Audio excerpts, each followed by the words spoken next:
میرے عزیزوں، مسلمانوں میں یہ رواج ہی نہیں ہونا چاہیے کہ اٹھ کر کے پوچھتے رہیں روزہ ہے کہ نہیں ہے، روزہ ہے کہ نہیں ہے۔ مسلمان ہے تو روزہ ہے، اور یہ کوئی آپشنلی عبادت نہیں ہے کہ 4 رکھ لیا 2 نہیں رکھا، آپشنلی نہیں، یہ فرض عین ہے۔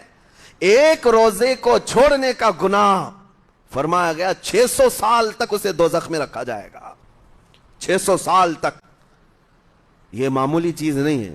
اور جن کے پچھلے روزے قضا ہو چکے ہیں معاف نہیں ہوں گے، تھپڑ مار لیں گال پہ، توبہ توبہ کر لیں، معاف نہیں ہوں گے۔ توبہ تو کرنے کے ساتھ ساتھ قضا بھی کرنا ہوگا۔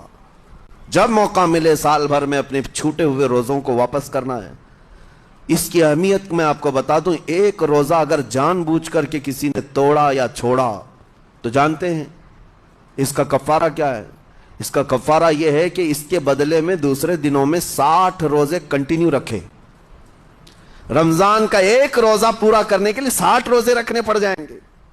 ہاں، اگر کسی عذر کی وجہ سے، کسی تکلیف کی وجہ سے چھوڑا تھا، بیمار تھا یا سفر میں تھا یا تکلیف کی شدت تھی، اس وجہ سے روزہ چھوڑا تھا، تو اس کے بدلے میں ایک روزے کی قضا ایک ہی روزہ ہوگی۔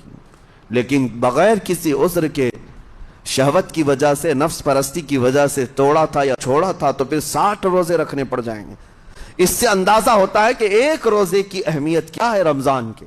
اسی لیے میرے عزیزو، یہ روزے آسان ہیں، روزے آسان ہیں، اس کو رکھ لو، اس کی جزا بہت بڑی ہے۔